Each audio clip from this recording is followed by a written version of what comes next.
damos la bienvenida al expresidente de la República, economista Rafael Correa. Aquí estamos saludándolo Omar Jaén y Jimmy Jairala. Buenos días, buenas tardes allá, economista Correa, ¿cómo está?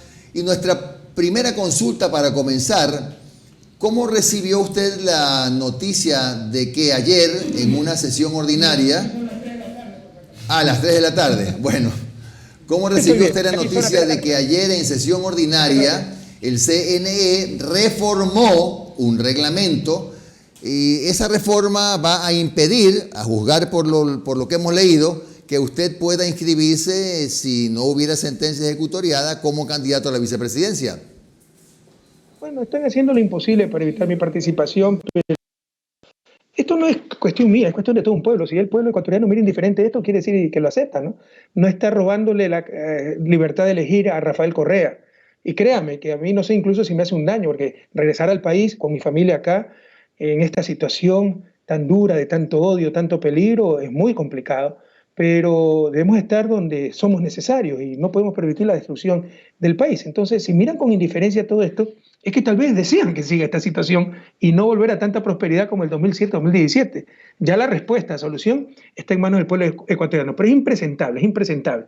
Han impedido que se registre 3 veces la fuerza política más grande del país. Ahora que estamos participando con Compromiso Social, quieren eliminar, porque hace 3 años faltaron firmas. ¿Quién revisa? El Contralor, o sea, más tarde va a revisar los votos también, ¿no?, del presidente electo. A mí me han puesto 31 juicios, me sacan prisión preventiva por un disque secuestro, que ya vemos que esto es una farsa, por influjo para recibir sobre nunca ha existido. O sea, y cuando te ponen una orden de prisión, te exigen que te presentes personalmente a registrarte. Entonces, es el fraude, ¿no? Te pongo orden de prisión, pero tienes que venir a registrarte. Pero no se me hacen daño a mí. Y si el candidato es otro migrante, ¿cómo regresa al país? Si es una persona vulnerable que puede contagiarse por el COVID, ¿cómo va a inscribirse personalmente? O sea, lo que están haciendo es impresentable, pero mientras no reaccionemos como pueblo nos seguirán robando la democracia. Lo que tengo entendido, señor economista Correa, es que los candidatos a asambleístas en el exterior pueden inscribirse en los consulados, por ejemplo. De allí la pregunta, ¿usted en ese caso sí podría aspirar a ser candidato asambleísta por los migrantes? Sí, si hay un asambleísta como asambleísta nacional, tiene que regresar al Ecuador. Y si hay un asambleísta para presidente, si hay un migrante para asambleísta nacional, tiene que regresar al Ecuador. Si hay un migrante para presidente, tiene que regresar al Ecuador. Si hay un migrante para vicepresidente con todo el derecho que le asiste, tiene que regresar al Ecuador. Entiendan lo que están haciendo. O sea, están destrozando la democracia, impresentable. Ya es descarado en su desesperación, en su pánico, porque si sabe que si pierden las elecciones y las ganamos nosotros, no tendrán dónde esconderse por todos los crímenes cometidos y la destrucción provocada. En todo caso, están perjudicando a los migrantes, a los grupos vulnerables, pero a todos los ecuatorianos, porque nos están robando la libertad a elegir a quien queramos. Economista, buenos días, le saludo Omar Jaén.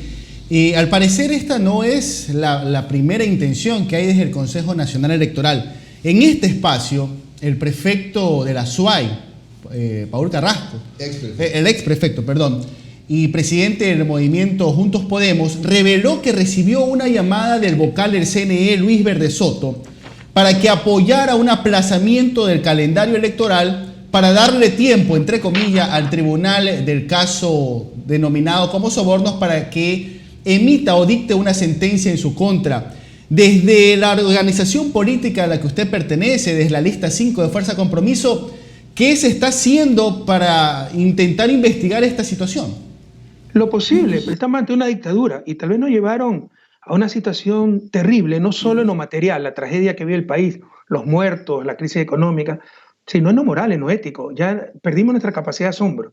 Se da cuenta todos los escándalos que ha habido, que sobreprecio hasta en las fundas de los cadáveres, que reparto de hospitales, que el financiamiento de la campaña de la consulta mañosa con dinero de las empresas públicas, que reparto de ¿cómo se llama estos carnets de discapacitados? Por supuesto, INAPEPER, que nunca lo han investigado.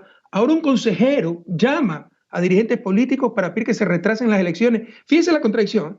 Quieren que se retrasen las elecciones diciendo que por el problema de la pandemia, pero sí exigen que se vaya a inscribir personalmente la gente. O sea, ven el nivel de hipocresía, es descarado, son hasta tontos. Pero nada pasa en el país porque además tienen la complicidad de la prensa que oculta todo, oculta estas contradicciones. Un consejero de Consejo Nacional Electoral, el árbitro de elecciones, llamando a los dirigentes políticos para que apoyen el retraso de las elecciones, para darle tiempo a una justicia amarrada a que saque una sentencia en firme contra mí e impedirme ser candidato.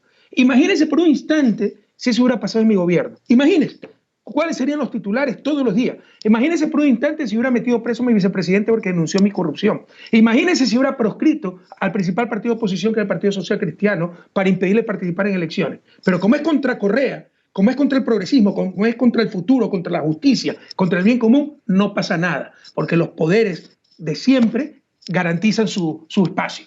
Tiene que rebelarse el pueblo ecuatoriano. Esto no es contra Correa, es contra todo un pueblo. Pero me imagino que usted se refiere a rebelarse en las urnas, pues no de otra manera. En todos los sentidos, tenemos el derecho de resistencia.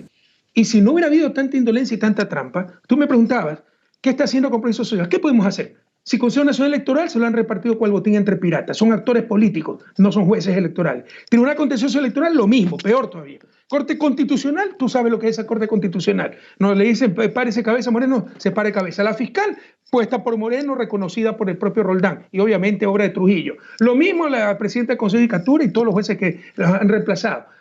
Contralor, ya sabemos que es el instrumento de persecución. O sea, estamos ante una dictadura. Solo el poder popular podrá solucionar esto y recuperar la patria. Y esto podía solucionarse constitucionalmente. Prefirieron los muertos, la destrucción, destruir al país con tal de destruir a Correa. Por ejemplo, el primer año, cuando traiciona el programa de gobierno, causal de destitución, revisen la Constitución, cuando no cumple el programa apoyado en las urnas, porque la democracia no es elegir un nombre, es elegir un proyecto político, y se eligió el proyecto político de Revolución Ciudadana y lo traicionaron. Algunos dicen, usted se equivocó con Moreno. No, nosotros nunca nos equivocamos con la Revolución Ciudadana. Fueron las políticas que funcionaron, pero la botaron a la basura y adoptaron el neoliberalismo. Son ellos los que traicionaron y se equivocaron. Pero en todo caso, se pidió la revocatoria del mandato. Galo Valarés, un migrante, dirigente en Estados Unidos, lo rechazó la Corte Constitucional. Cerró una puerta constitucional para cambiar al gobierno. Luego, en las protestas de octubre, les pedimos, llamen a elecciones anticipadas, ahorren represión, ahorren muertos.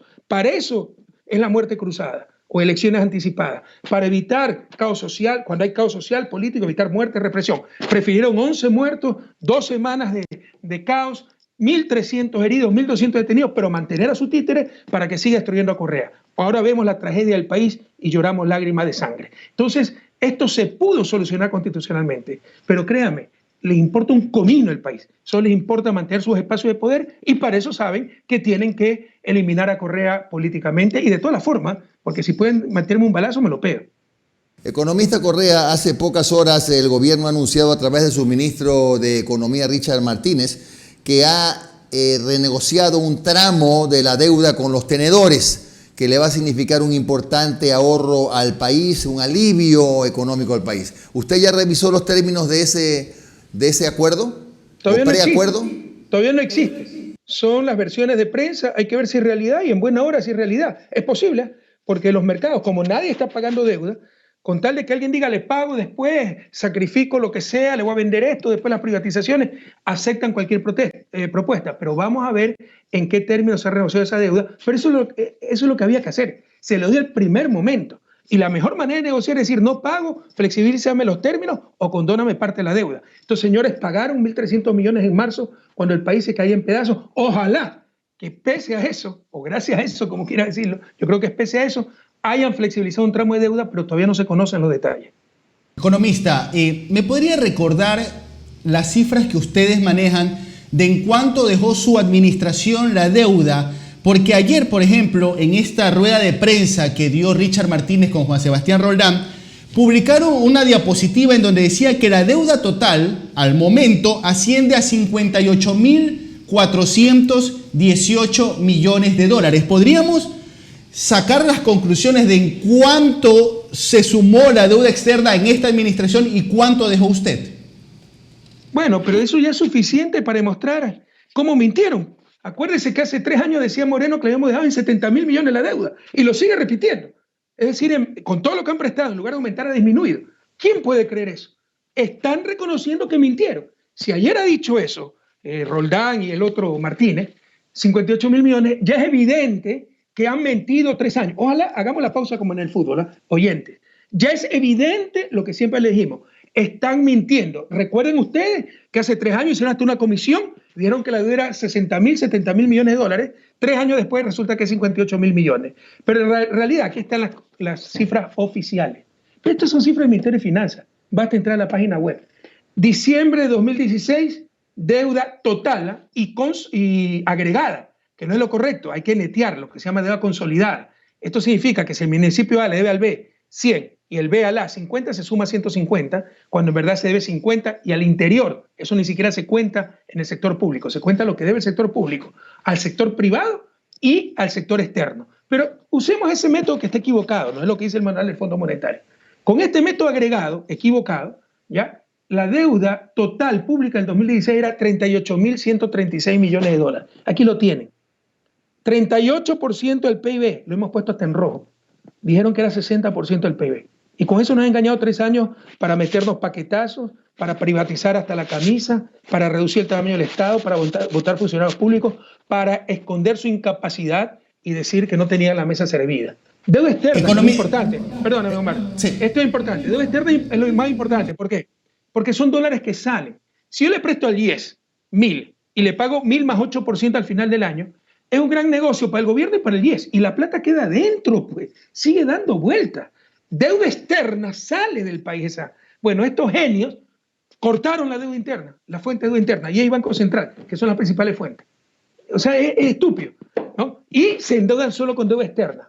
2006 al 2016, deuda externa pasó de 10.200 millones a 25.800 millones. A grandes rasgos, 15.000 millones en 10 años de gobierno, sembrando deudas del país. Tuvimos una inversión de 100.000 millones de dólares. Hidroeléctrica, aeropuertos, puertos, carreteros, UPC, Escuela del Milenio, hospitales y tantas cosas, ¿no?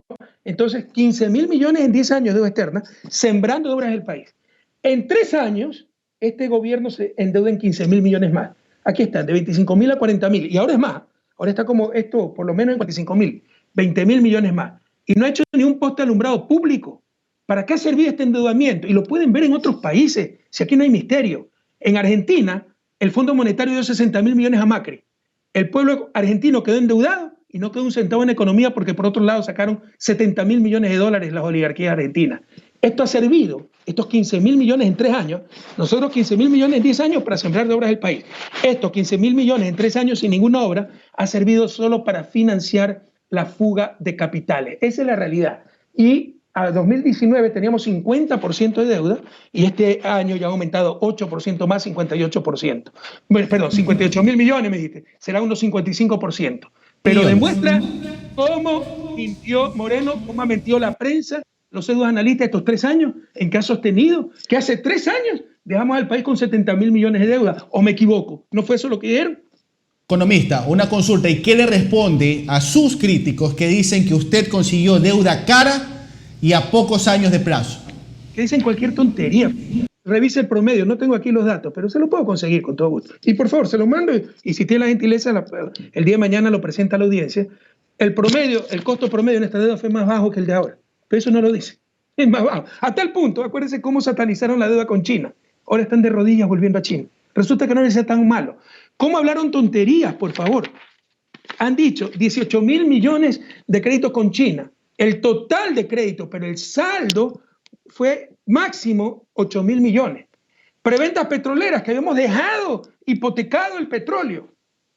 El máximo al que llegaron las preventas petroleras fueron 1.500 millones de dólares. Y hoy ya es casi inexistente, son 40 millones y van a volver a hacer preventas y en buena hora, porque son buenas operaciones de crédito, pero ¿por qué las criticaron 3 años? Hemos vivido engañados. Y revise técnicamente el costo de nuestra deuda y verá, le aseguro que es mucho más barato que el costo actual. Economista Correa, usted ahora que sabe que por esa reforma reglamentaria del CNE no va a poder aspirar a la vicepresidencia de la República, igual va a ser candidato asambleísta por los migrantes, y le hago una acotación porque quisiera oír su opinión.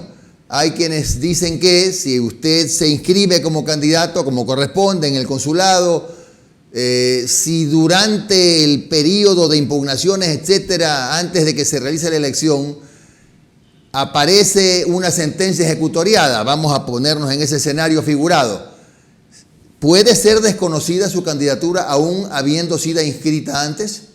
Creo que no, pero yo no soy lo importante. Yo no busco nada para mí, Jimmy. Después de 10 años de presidente, haberles ganado todo, presidente Sur de CELAC, 14 elecciones los arrastramos. Y por eso siempre nos detestaron tanto. Por primera vez en la historia del país, tal vez de la época de Alfaro, los grupos de siempre perdieron el poder. Y por eso se gobernó por el bien común y por eso tanta prosperidad. O cuando estábamos mejor ahora o durante nuestro gobierno. Es tan simple como eso. Van a escuchar mucho más difamaciones, mentiras, peor en su desesperación.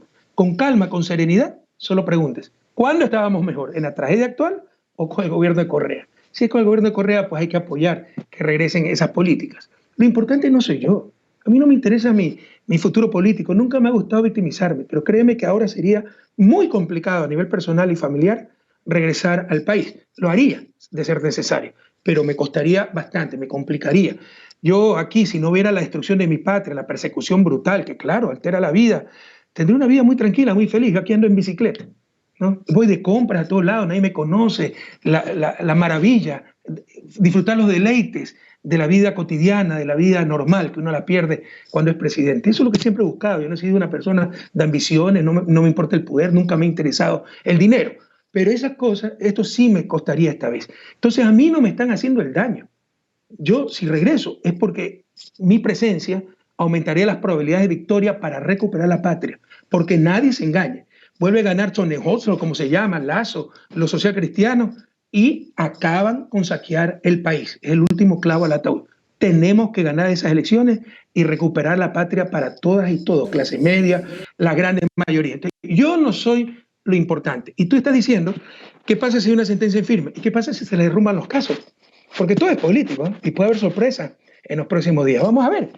Están desesperados buscando cómo impedirme participar. Vamos a ver si pueden sostener la cantinflada del caso Balda. Estaba escuchando el informe de lo que declaró Pablo Romero. Y la cantinflada del caso Soborno, que si quieren les muestro la sentencia, donde un expresidente de la República, como no tienen pruebas, lo acusan de haber dirigido a través de influjo psíquico supuestos sobornos que no existieron. Y la gran prueba es que recibió $6.000 de Fondo de Solidaridad a la presidencia, donde uno mismo aportaba. O sea, yo aporté mucho más de lo que me prestaron y pagué hasta el último centavo, pero esa es la prueba de que hemos recibido soborno. ¿Tú qué, a nivel internacional, tú quién crees que le va a hacer caso a una payasada así? ¿Cree, expresidente Correa, usted que se pueden caer los juicios?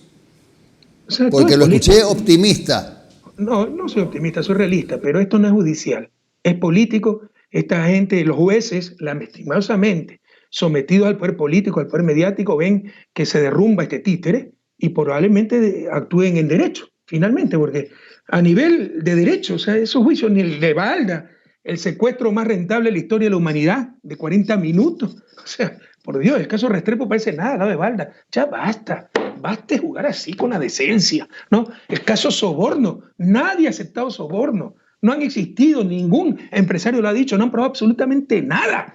¿No? Implantaron archivos en la computadora de Laura Terán, a quien ni conozco. Y ya tenemos la prueba, tenemos el peritaje internacional y no lo quisieron aceptar como nueva prueba, diciendo que han adulterado esos archivos y lo han sembrado en esa computadora para acusarnos. Entonces, eso se le va a derrumbar a nivel internacional o a nivel nacional. Si pierden el miedo los jueces, actúen en función del derecho porque ven cómo se derrumba este títere.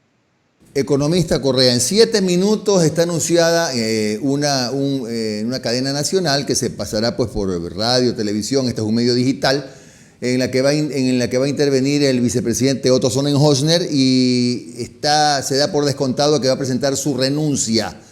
¿Usted cree que va a tener incidencia en el tablero electoral una eventual candidatura, que no será anunciada hoy seguramente, del actual vicepresidente y a lo mejor en media hora ex vicepresidente? Claro, pero el más preocupado va a ser Lazo. Lazo está bravísimo con el gobierno porque el gobierno optó por Sonnenhorstner. Sonnenhorstner va a ser el candidato del gobierno. Y ahora que renuncia, la primera pregunta que habría que presentarles es ¿por qué aceptó? O hace un año y pico cuando aceptó no sabían ya lo que era Moreno. Segundo, ¿con qué mérito? ¿Qué mérito ha hecho para alcanzar esa alta dignidad? Ahora se rifan como en kermés los más altos cargos en la República. O sea, nos volvieron a la República del Banano, una republiqueta. ¿Cómo? Es el manual de cómo destruir un país en 3 años. Es impresionante lo que han hecho. Y por último, que nos diga verdaderamente por qué renuncia. Si renuncia por corrupción, por romo, ¿no? Nos digan los nombres de los corruptos. Nos digan por qué no denunció esa corrupción. ¿Por qué no evitó esa corrupción? Haga lo que haga. no podrá quitarse su responsabilidad encima, haber participado del peor gobierno de la historia a conciencia y permitido todo, incluso la persecución política, pero también la corrupción. Y otra cosa adicional, sino que somos muy noveleros los ecuatorianos. Debemos ser objetivos, compañeros. Este señor dirigió la pandemia. Somos el país que peor la ha enfrentado en el mundo. O sea, el fracaso es innegable, lo dicen todas las estadísticas, todas las publicaciones. Entonces, ¿cuál es su carta de presentación para ser candidato? Haber fracasado totalmente en el manejo de la pandemia. Entonces, son preguntas que hay que hacerle en la renuncia con Piola, porque es toda una estrategia para descalejarse del gobierno, pero él va a ser el candidato al gobierno. Economista, y ya analizando políticamente la situación, ¿cómo ve una posible candidatura de Otto Sonnenhorner desde el Partido Social Cristiano? Yo creo que sería el mayor error de Nebot y los socialcristianos, pero ya ellos, mire, nosotros nos hemos acostumbrado, como siempre hemos estado contra todo el mundo, lo vimos en la consulta popular, ¿no? Pero en verdad en los 10 años, como verdaderamente queríamos, honestamente, auténticamente, seguramente con muchos errores, pero jamás con el mayor error que es equivocarnos de bando, siempre en el bando adecuado, por las grandes mayorías, por el país, siempre honestamente tratamos de hacer justicia, generar prosperidad, cuando entonces usted está solo contra todo el sistema. En la consulta popular estuvimos solos contra 39 organizaciones políticas y sociales. Todos unidos, la argolla siempre contra nosotros. Entonces, cuando usted está acostumbrado a luchar contra todo porque en verdad está cambiando las cosas, ya no se preocupe cómo juega el adversario. Se preocupa solamente de jugar lo mejor posible usted. Entonces, hagan lo que tengan que hacer ellos. Váyanse todos juntos, separados, con Nebot, con lo que sea. Nosotros trataremos de hacer lo mejor posible para ganar en forma transparente las próximas elecciones y recuperar la patria para los que nos escuchan, para su familia, para Guayaquil, para Guayas, para la patria entera, para nuestros migrantes. Economista, justamente con respecto a este tema de alianzas, de que vayan unos u otros, desde ayer está circulando una invitación para mañana, a las 10 de la mañana, vía Zoom, para que la Federación Nacional de Mujeres, el Frente Amplio de Organizaciones Sociales, la Confederación de Pueblos y Nacionalidades Indígenas del Ecuador, el Movimiento Compromiso Social Lista 5, Fuerza Rural, la Coalición Nacional por la Patria, el Movimiento Centro Democrático Lista 1, el Frente Patriótico Nacional y Surgente, invitan a una rueda de prensa para anunciar la conformación de una alianza. ¿Nos podría dar un poco más de detalles sobre lo que más o menos mañana se puede anunciar? Sí, estas son noticias más gratas. No es momento de hablar de candidaturas cuando todavía la gente se muere por una pandemia y el virus no lo creó el gobierno. La catástrofe sí. Somos el país con mayor cantidad de muertos per cápita del mundo. No tomaron ninguna precaución para la pandemia, cómo sostener el aislamiento, traer pruebas anticipadamente, equipar los hospitales con respiradores, camas de cuidados intensivos, médicos, especialistas. No hicieron nada. Sí, pagaron hasta anticipadamente deuda. Esto es una buena noticia. No es momento de hablar de candidaturas, sí de unidad. Sí de unidad, de unidad. Bienvenidos todas y todos que no pasaron ciertas líneas rojas. Esas líneas rojas de la corrupción, la traición, de la traición no se vuelve, pero también la maldad.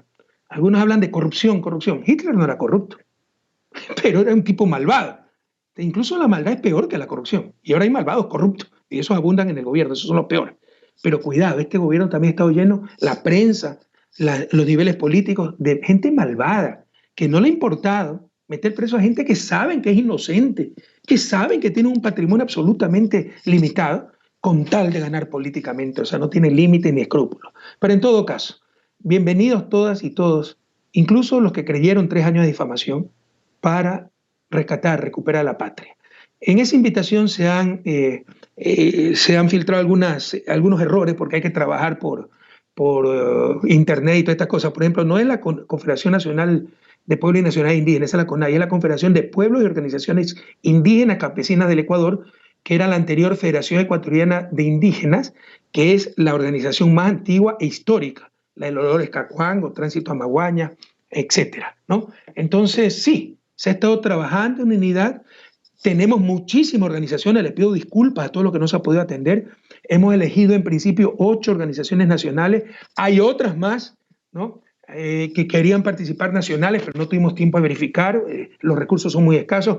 Hay, no le miento, centenas, sino miles de organizaciones locales desde que se anunció la presentación de la Gran Unión el día miércoles, este miércoles, el día de mañana. Hemos recibido decenas de mensajes, peticiones, etcétera. De aquí vamos a ir creciendo, pero vamos a empezar con 8 organizaciones sociales, 2 partidos políticos, Compromiso Social, Centro Democrático, después se pueden unir otros más, 2 frentes de profesionales de la Sierra, el Frente Nacional Patriótico de la Costa, que lo dirige el embajador Horacio Sevilla, de la Costa, la Coalición Nacional por la Patria, lo dirige el doctor Eduardo Franco Lor, representantes de gobiernos locales, juntas parroquiales como Bolívar Armijos, el Foro Nacional de Mujeres, Agueda Vera, ¿no? La Federación Ecuatoriana de Indígenas, y Sur Urgente, que es un movimiento sobre todo del austro, pero tiene estructura nacional, y por ahí creo que se me escapa alguno, porque son 8 en total, ya me voy a acordar.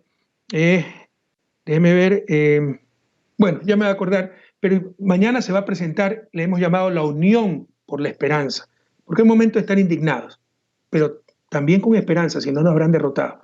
Hay luz al final del túnel, unidos podemos recuperar la patria, juntos por el futuro. Mañana se va a presentar esa propuesta. ¿Usted todavía está preocupado, economista Correa, porque de alguna manera en estos días que van corriendo, que lo fijó en 30 el CNE, sea desconocido el partido Lista 5? Por supuesto, no nos dan un día tranquilo. Y no, son cosas increíbles. El viernes sacaron del archivo en el Tribunal Contencioso Electoral la causa contra Compromiso Social, una apelación de Carlos Arboleda, el coronel, ¿se acuerda? Que trabaja con Gutiérrez. Presentó una apelación frente a la decisión del Consejo Nacional Electoral de no eliminarlo. Bueno, eso ya estaba resuelto, archivado. Lo sacaron del archivo. O sea, como que si usted le mete un juicio, lo gana, lo archivan, ya está tranquilo y se lo vuelven a sacar. O sea, eso rompe constitución, derechos humanos, todo. Pero estamos en una dictadura. Entendamos que estamos en una dictadura. Entonces no sabemos si nos permitan participar con Compromiso Social. Yo creo que en estos momentos, mientras más nos atacan, más nos ayudan, más nos hacen crecer, la gente se da más claramente cuenta de la persecución y ahora vamos a tener una serie de alternativas para poder participar. Así que sigan tratando de eliminarnos, que nos hacen es crecer con esa tontería. Economista, retomando su respuesta a la anterior pregunta, hablaba sobre líneas rojas. ¿Podría ser un poco más específico y ya quizás dando nombres de organizaciones? ¿Sabe por qué se lo digo? Porque yo sé que usted lo sabe. Ese tema es uno de los que más se debate al interior, en las bases de la Revolución Ciudadana, de los militantes de a pie. Son uno de los temas que más causa debate, discusiones entre los militantes de la Revolución Ciudadana. ¿Cuáles son esas líneas rojas para lo que es la unidad de cara al 2021? Yo se lo dije, la traición, la corrupción y la maldad, ¿no? Pero la gente debe entender, y yo soy el primero a hacer un sacrificio, que debemos acumular, debemos crecer. Probablemente podemos ganar solo con Revolución Ciudadana, la encuesta no va muy bien, pero no se trata de eso. Se trata de lograr la mayor coalición para sacar adelante la patria, entendiendo que con la gente de manos limpias, mentes lúcidas, corazones ardientes por la patria, la gente de principios, valores, patriotas, será mucho más lo que nos una que lo que nos separe. Fíjense cuántos de izquierda traicionaron y por miseria humana, por sus ambiciones, para tratar de sacar el camino a Correa, para ellos ser candidatos, un Augusto Barrera, una María Fernanda Espinosa, ¿no? Entonces, o por resentidos, porque en algún momento tuvimos un desencuentro, un Fander Facuní, un Mel Carvajal, o por oportunista, que baila el son que le toque como un Gustavo Baroja. ¿Acaso todos ellos no son de izquierda? Entonces, dejémonos de eso, izquierda-derecha. Es principio, valores, amor por la patria. Con esa gente es más lo que nos une que lo que nos separa, siempre y cuando no hayan caído, y son cosas excluyentes, si tienen amor por la patria, no van a haber caído en traición, en corrupción y en maldad, ¿no? Si no acumulamos a los compañeros que son más puristas que el puro, nos quedaremos con el 37% de la consulta popular, pero Compromiso Social hizo campaña por el sí, Centro Democrático hizo campaña por el sí, y con el 37% no vamos a ganar. Entonces, esa gente ha reconocido que fueron engañados, aunque algunos con experiencia era muy difícil ser engañados. Era evidente que con la pregunta 2, inconstitucionalmente querían inhabilitarme a mí haciendo hasta la ley retroactiva, que jugaron con nuestros niños, adolescentes, con la lucha contra la corrupción, con el ecologismo, para poner como carnada esas preguntas, como relleno. Pero que la pregunta 3 era un verdadero golpe de Estado, y con eso se iba a repartir la patria. Cualquier persona con algo de experiencia política se da cuenta de eso. Y los allegados a nosotros se daban cuenta que entregaban en bandejas de plata a nuestros odiadores, nuestras cabezas y las de nuestra familia. Entonces eso duele en el alma, pero vamos a asumir que muchos fueron engañados y bienvenidos, es momento de unir para recuperar la patria. Economista, ¿en cuánto cifra usted el voto duro de la Revolución Ciudadana? Porque, a ver, dependiendo de dónde viene el analista, lo calcula en 15, otros en 20, otros en 25%. Sus números, los números que manejan ustedes a la interna, ¿de cuánto es ese voto duro, ese voto piso que tiene la Revolución Ciudadana? Mire, este problema de las encuestas es un problema muy grave. Nosotros algunas cosas las tomamos como irrelevantes y son fundamentales. Se miente con las encuestas, eso es engañar, eso es atentar contra la fe pública. En Estados Unidos usted tiene una ley que si la encuesta falla, me parece por 5 puntos, ya se cierra esa encuestadora. ¿No? Y el tipo incluso tiene responsabilidades civiles, penales, de todo, para exigirle a ser técnico, a no jugar con la buena fe de la gente. Vaya, vea pues lo que hizo ese dato comprado por Guillermo Lasso en la segunda vuelta del 2017, cuando perdió por 2%, dijo que había ganado con 6%, 8%, 8 puntos de error. Y no pasa absolutamente nada en el país. Entonces tenemos que acabar con esto. Mientras seamos tan tolerantes a la mentira, y aquí hay fallas técnicas, sí, pero también hay mentiras deliberadas, no saldremos de su desarrollo. La mejor aproximación a nuestro voto duro es la consulta popular, 37%. Claro, fueron 2 opciones, sí o no, pero eran claras 2 opciones. Correa, el correísmo contra el resto del mundo. Entonces tenemos ese 37%, y yo creo que incluso hemos mejorado. Tenemos un voto duro, pongámoslo en 35%, extremadamente importante. Correa, bueno, primero quería preguntarle si usted sabía que la Federación Nacional de Abogados, que preside el doctor Alfonso Luz, ha planteado la nulidad de los juicios en su contra. ¿Conoce eso, no? Bueno, me sorprende porque el doctor Luz ha sido muy fuerte crítico de mi gobierno, de forma muy dura. Yo estaba molesto. No lo recuerdo, no sé si lo conozco, pero no era ni siquiera cortés al referirse a mi persona, al gobierno. ¿Y cómo será de escandaloso? ¿Cómo serán de escandalosos los juicios? Que hasta la Federación de Abogados ya pide su nulidad. Oiga, acá se ríen de esos juicios. Por ejemplo, a los que tienen miseria de alma, ¿no? Ellos se solazan insultando a los demás, mostrando cuán mal están los demás, porque es la única manera de que puedan sobresalir. Entonces, algunos de ellos me llaman prófugo, ¿no? Yo estoy bajo la jurisdicción del Estado belga antes de cualquier juicio. Entonces, no soy prófugo de nada. Pero si tuvieran tanta razón, ya Bélgica hubiera ordenado mi detención, extradición. Nadie les hace caso. Se les ríen, quedan en ridículo.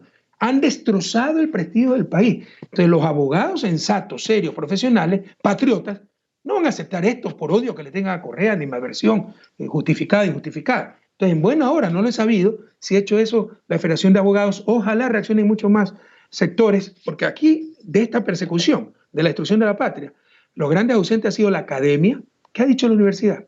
¿Qué han dicho la Facultad de Derecho cuando se condena a un expresidente por influjo psíquico? O cuando se mete preso un vicepresidente por las declaraciones de un corrupto confeso, al cual ni siquiera se acusa. ¿Qué dijeron? ¿Qué dijo la academia? Han estado ausentes los gremios profesionales, sobre todo los gremios de derecho de abogados, ¿no? Porque han destrozado la ley, el Consejo de Judicatura impuesto por Trujillo, el gobierno, y no han dicho nada.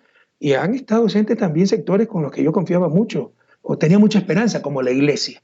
¿Qué ha dicho la Iglesia ante tanta injusticia? Lee el Evangelio, ¿no? Bienaventurados los perseguidos por la causa de la justicia. Y no han dicho nada.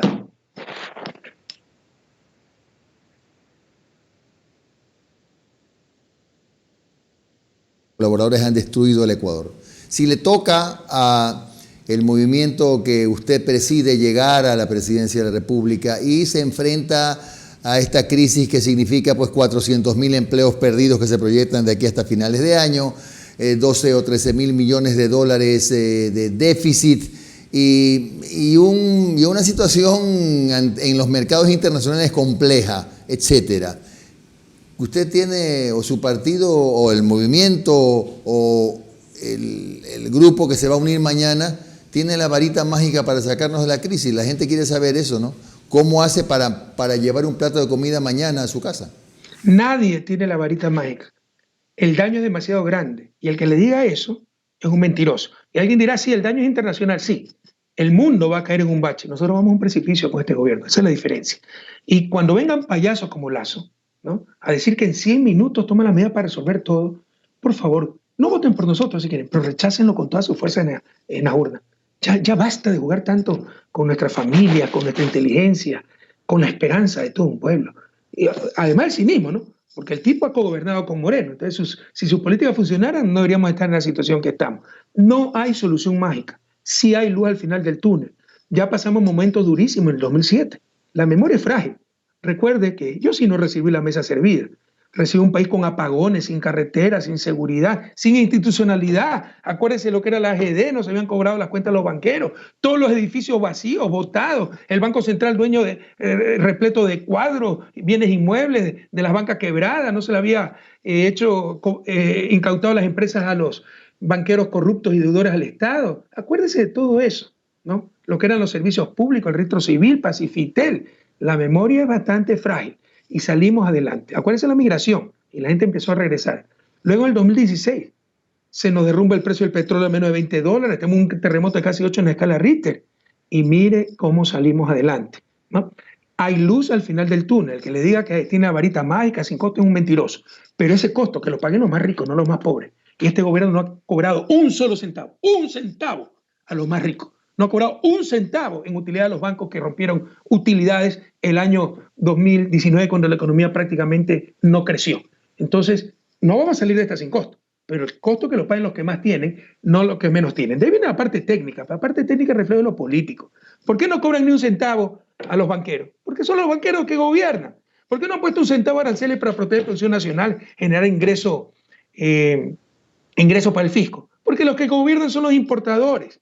Entonces, cuando gobierna el bien común, los verdaderos representantes de nuestra gente, yo no tengo offshore, no tengo bancos, nunca he sido empresario, no es que estoy satanizando ser empresario, pero siempre hay cruces de intereses si usted va al poder siendo empresario. He sido académico, he buscado la verdad toda mi vida, la he dedicado al servicio a los demás. Entonces, cuando no tiene ataduras, usted puede gobernar para el bien común.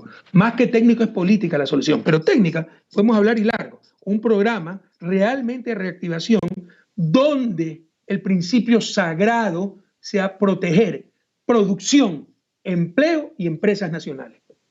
En estos momentos, Otto Sonnenhorner acaba de renunciar a la vicepresidencia de la República. Dice que nos vamos a enfrentar a las elecciones más trascendentales de la historia, que hará un esfuerzo desde afuera de la vicepresidencia, que no confíes nunca en la gente obsesionada por el poder y que quiere volver. Ahora le hago una pregunta más allá de lo electoral. En estos momentos, Lenín Moreno tiene que enviar una nueva terna para vicepresidente a la Asamblea Nacional. Sería el cuarto vicepresidente en poco más de 3 años de este gobierno. La situación política, ¿cómo pinta para el Ecuador con este envío de la nueva terna? Mire, con ese comentario que hizo de Otto Sonnenhorner se desnuda lo que es Otto Sonnenhorner, ¿no? Cuando me veía, se me ponía de alfombra, me felicitaba. Al inicio, recuerde, públicamente como presidente de Air Guaya, felicitaba al gobierno, hasta que dijo que había visitado a Moreno en Suiza y habían acordado cambiar muchas cosas, ¿no? Esa es la persona que va a querer ser candidato y que obsesionados por el poder, o sea, cuánta hipocresía, cuánto cinismo, ¿no? Destrozan en 3 años lo que con tanto esfuerzo y amor se construyó en 10 años. Persiguen a gente inocente. A mí me han puesto 31 juicios, pero queremos volver porque estamos obsesionados por el poder. Bueno, ya el pueblo ecuatoriano decidirá si se vota por ese cinismo. Sobre la terna, mire, es ya ser ingenuo pedirle decencia a un tipo como Moreno, de lo peor que ha dado la historia nacional. Pero si tuviera algo de decencia, si algo le quedara, aprovecharía para poner una terna de consenso nacional, correísta, anticorreísta. Yo para chocar a alguna gente alguna día, aunque sea Nebot, y me cayeron encima que tenemos un pacto con los social cristianos y tonterías. Pongan al mayor anticorreísta que quiera, con tal de que sea honesto, sepa cómo dirigir el país, ¿no? Sepa enfrentar esta crisis. Es la oportunidad para poner a alguien de unidad nacional, luego renuncia a Moreno, constitucionalmente asume esa persona y constitucionalmente se cambió al gobierno. No lo van a hacer, ¿no? Van a poner a María Paula Romo, que es la candidata de Fidelega, que es el que maneja, entre otros, a Moreno, acabando de destrozar la patria. Entonces verá que pone una terna de la misma argolla y nada va a cambiar. Va a seguir la corrupción, va a seguir la ausencia, porque ni siquiera es mal manejo, la ausencia de manejo de la economía, la ausencia de manejo de la crisis, va a continuar el descalabro de la patria. Una pregunta que le quería hacer hace un buen rato. En el escenario supuesto de que en las próximas elecciones su movimiento, la Alianza, gana la presidencia, usted es asambleísta por los migrantes. ¿Cuál va a ser su papel en ese gobierno? ¿Usted va a ser el gurú, el gran oráculo, el gran asesor? ¿Qué va a hacer usted en el gobierno y cuál va a ser su relación con el binomio que ganó? Mire, como le decía, yo no busco nada para mí. De hecho, a mí me costaría mucho ser candidato a la Asamblea. Si tengo que hacerlo para llegar al triunfo, lo haría, pero no es mi naturaleza.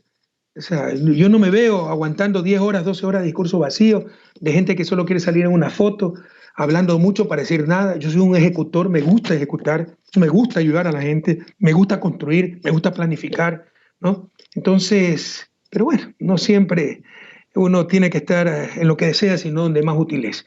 En todo caso, yo seré un militante más, pero claro, en función de un programa. Un programa que tiene que reconstruir la patria. Un programa que sin odio, pero con memoria, tendrá que llevar a la justicia a los verdaderos corruptos. 3 años estos sinvergüenzas se pasaron diciéndonos corruptos. Mira todos los casos de corrupción en pocos meses, en la peor pandemia. Los corruptos siempre fueron ellos. Para que haya corrupción, el primer paso es encontrar la ruta del dinero, ¿verdad? Le encontraron la ruta del dinero a Moreno. Cuenta 100, raya 10, raya 4, raya 10, 71378, Balboa Bank, Panamá, a nombre de INA Investment, INA por sus tres hijas, Cristina, Karina e Irina. Febrero del 2019 se descubrió esa cuenta. Todavía su fiscal cómplice, Diana Salazar, no abre esa cuenta, ¿no? Ahí está la ruta del dinero. Descubrieron la ruta del dinero en la mano derecha de Moreno y de Santiago Cuesta, Daniel Mendoza, sacando los fajas de billetes de su asesor. Ahí está la corrupción. ¿Dónde está el dinero de Jorge Glass? ¿Dónde está mi dinero? El de Ricardo Patiño y de Gabriela Revenera. Y 3 años llevan buscando todo eso. A tal punto que nos han tenido que acusar de influjo psíquico y haber prestado $6.000. ¿Te imaginas? Después que dijeron que habíamos robado 70.000 millones, ahora nos acusan de haber robado $6.000. O sea, ya es irrisorio, ya es irrisorio. Entonces, esto hay que arreglarlo. O sea, el país tiene que encontrar la verdad. Nos han engañado 3 años. No solo hay una destrucción material, caminos sin mantenimiento, escuelas abandonadas. No es solo una destrucción de la política económica y de las políticas públicas. Ya no hay política educativa, política de salud, política de servicio a los demás. De nuevo hay que pagar para entrar en un colegio, pagar para entrar en una universidad. No, hay una decadencia, descomposición moral de la patria. Y para revertir esa descomposición, yo diría lo más importante para el desarrollo, la recomposición moral de un país. Para revertir esa descomposición moral hay que buscar la verdad. Y sin odio, pero con memoria, hay que sancionar los que hicieron tanto daño y tanto nos engañaron en estos 3 años. Economista, aquí estamos en un medio digital y siempre intentamos darle espacio a las personas que nos escriben por WhatsApp, por Facebook. Y he seleccionado 2 preguntas. Una, me preguntan si tendremos la primera mujer candidata a presidenta por la Revolución Ciudadana en 2021. Sería muy deseable, pero todo depende si me van a participar a mí como vicepresidente. Lo más probable es que la candidata a presidente sea una mujer. Si no me dejan, pues ya se hable más el abanico de opciones y habría que pensarlo. Es altamente deseable que sea una mujer, pero diferenciemos entre lo deseable, y soy el primero en desearlo, y las cosas fundamentales. Lo fundamental es que sea la persona más idónea para el momento histórico de la patria. Adicional a eso, altamente deseable que sea una mujer. Y otra consulta que también me la realizaron en cambio la noche de ayer. Reflexionando con un ex compañero de medios de comunicación, él me decía, a ver, la Revolución Ciudadana se siente traicionado por lo que fue el gobierno de Lenín Moreno, pero fue la Revolución Ciudadana la que postuló a Lenín Moreno. Dice, y esta persona me decía, ¿cómo se le puede garantizar al ciudadano desde la Revolución Ciudadana que con el candidato o candidata que hay en el 2021 no vuelva a ocurrir un caso Moreno? Mire, esas son las cosas infantiles que se escuchan, ¿no? Y eso demuestra su desarrollo, la democracia tan inmadura. Eso es como decir que Allende es culpable de la dictadura de Pinochet porque Allende lo nombró, pues, comandante en jefe del ejército a Pinochet. Se llama traición. Y el traicionado es víctima, no es autor. Coautor es la prensa corrupta que sostuvo a ese traidor solo por destruirnos a nosotros y acabaron destruyendo la patria. Ellos son los cómplices y coautores. La clase política que se unió a ese tipo. Cuando un traidor todos lo deben rechazar porque significa falta de valores. Además, que es robarnos la democracia. Democracia no es votar por una persona, entendamos. Es votar por un proyecto político. Aquí en Europa, usted ni sabe quién es el candidato. Se vota por las tendencias, ¿no? Y votaron a la basura ese proyecto político tan exitoso y adoptaron el proyecto político rechazado en las urnas, el neoliberalismo. Y hoy, como le decía, cosechamos lo que sembraron 3 años y lloramos lágrimas de sangre. La mejor manera de garantizar de que no se repita una traición, tal vez la más grande en la historia del Ecuador y de América Latina, es que yo vaya a la vicepresidencia. No me lo van a permitir. Buscaremos la persona más idónea. yo le diría 99% garantizado con la experiencia que tenemos de que van a ser personas pues a prueba de bala, pero nunca les podemos dar la certeza, porque caras vemos, corazones no, y el que les quiera dar esa certeza nuevamente los está engañando. La mejor manera es que me permitan ir a la vicepresidencia, pero ellos lo saben y lo van a tratar de impedir por todos los medios. Finalmente, economista, porque sabemos que tiene a las 9 otro compromiso con otros colegas periodistas. El 17 de septiembre ya se abre el proceso de inscripción de candidaturas. En algún momento tienen que fijar fecha y para dar nombres y apellidos del binomio que va a representar a esta alianza que se está conformando. ¿Cuándo? No hemos hablado de eso todavía. Sí, estamos de la ceja al ojo. Nuestras energías han estado orientadas a la unión, a salvar vidas, a buscar soluciones para el país, que condonación de deuda, que emisiones de derechos especiales de giro, obviamente sobrevivir, trabajar para pagar abogados, ¿no? Y a levantarse cada día para ver qué nueva calumnia más sacar. Entonces, todo a su tiempo, todavía no hemos pensado en eso, ya tenemos que empezar a pensarlo muy a mi pesar, porque son momentos duros, quisiéramos concentrarnos aún más en la pandemia, en salvar vidas, ayudar a la gente, pero habrá que hacerlo, porque también una gran ayuda a la gente, o tal vez la más importante ayuda es ganarle las próximas elecciones. Si no le ganamos las próximas elecciones, seguirán saqueando el país por los próximos 40 años. Con Sonneborn a la cabeza, que es el representante de todos esos grupos. Aquí no se trata de si es simpático, antipático, nuevo, antiguo. La primera pregunta, ¿para qué aceptó la vicepresidencia si sabía lo que era Moreno? Ya sabían hace un año lo que era Moreno. La segunda pregunta, ¿con qué mérito?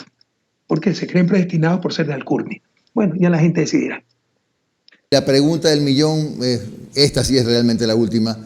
Si gana la presidencia de la República, ¿se anima usted o tiene pensado sugerir a sus compañeros, en este caso que serían de la Asamblea, una Asamblea Constituyente? Sí, no se descarta eso, porque esta gente destrozó el Estado de Derecho. ¿Se han dado cuenta, Jimmy? Tú eres una persona ilustrada. Las 5 o 6 rupturas constitucionales, eso se llama dictadura que hemos tenido. Para empezar, cuando robaron la vicepresidencia a Jorge Glass. Para continuar, ¿cómo reemplazaron a Jorge Glass? Todo fue el procedimiento ad hoc, ¿no? Después, la pelea con Serrano, renuncia a Serrano, le tocaba asumir a Viviana Bonilla, le cerrucharon el piso porque no confiaban en ella, pusieron a la brava a Elizabeth Cabeza. Mira, pues en la Constitución, ¿quién tiene que reemplazar al presidente de la Asamblea? Es obvio que la vicepresidenta, no le permitieron. Después, obviamente, la que rompió todos los premios, la que ganó invicta el campeonato es la consulta mañosa. Primera vez en historia que se hace una reforma constitucional con consulta popular sin control constitucional. Eso es muy grave, ¿ya? Eso significa que mañana puedes preguntar por pena de muerte. Tiene que haber un control constitucional, porque por el ánimo, en un momento dado tú puedes manipular a la gente y eso es exactamente lo que ocurrió en febrero del 2018. Entonces las preguntas absolutamente inconstitucionales. La pregunta 2 era retroactiva desde el 2008, cuando la ley rige para el futuro. La pregunta 3 era un golpe de Estado. Luego, como si eso no era suficiente, Trujillo se declara emperador. ¿O estoy mintiendo? Se declaró por encima de la Constitución. Dijo que su mandato era constituyente. Y la prensa aplaudió. Debió mandarlo al manicomio. Y aplaudieron eso. Y mira el daño que causaron. Y no quiero seguirte enumerando cosas. Pierden las elecciones del Consejo de Participación. Destituyen a los 2 meses a los 4 ganadores para imponer una mayoría pro gobierno. Y no quiero seguirlos cansando con todas las arbitrariedades. Pero en el camino se apoderaron de Consejo de Judicatura, de Corte, Fiscalía, Contraloría, Corte Constitucional, Superintendencia. ¿Cómo cambias eso? Muchas cosas se pueden cambiar con mayoría en la Asamblea, lo cual va a ser más difícil de lograr, porque también, sin importarles el país, cambiaron el método de asignación de escaños para atomizar la Asamblea, y ya entendemos para qué. Para que no pedir un hospital, sino 3 hospitales, para aumentar la tarifa, ¿no? Porque va a ser mucho más difícil lograr mayoría en la Asamblea. Ahora van a beneficiar al que sacó el 5 o 6%, no al que sacó el 30%, ¿no? Pero también se puede cambiar algunas cosas de la Asamblea. Pero ¿cómo cambias Corte Constitucional? Si en nuestro Estado constitucional o de derechos, la Corte Constitucional no podía cambiar nadie. Esto la pudieron votar y declarar 6 meses de vacancia porque estamos en dictadura, porque tenían el apoyo de Estados Unidos, de los medios de comunicación, de las Fuerzas Armadas. Nosotros si lo tuviéramos, que no lo tenemos, no lo haríamos, porque es inconstitucional. Pero ¿cómo cambia esa Corte espuria? De solo con una Asamblea Constituyente o tal vez, ¿no?, demostrando lo inválida que fue esa consulta, porque entre otras muchas cosas, se ha financiado con fondos de empresas públicas, o sea, se ha financiado con corrupción. 8:54 minutos. Le agradecemos al expresidente de la República, Rafael Correa Delgado, por estos minutos de su tiempo. Muy amable, economista Correa, por dispensarnos esta entrevista. La verdad es que voló el tiempo, ¿eh? Me parece que empezamos hace 10 minutos. Bueno, muchísimas gracias a ustedes. Cuídense, por favor, la pandemia todavía no pasa. Cuiden la patria, qué momento más duro. Pero bueno, hay luz al final del túnel. Unidos podemos salir nuevamente adelante, como ya lo hicimos en 2007, como ya lo hicimos en el 2016. Y vendrán campañas difamatorias de mentiras como hemos tenido estos 3 años. Compañeras, es tan sencillo como esto. ¿Cuándo vivían mejor? ¿Ahora, en esta tragedia, o en el 2007-2017? Si en el 2007-2017, ya saben, todito por la Revolución Ciudadana, todito por la patria, todito por ti. Economista, usted ya me motivó a hacerle una última pregunta. Está usando el discurso de Lucio Gutiérrez. Con Lucio estábamos mejor. Es lo mismo. Pero, bueno, no sé si será el mismo, pero acá sí es verdad. Ya, ¿quién iba a querer una tontería así? Gracias a ustedes. Gracias. Un abrazo. Buen día.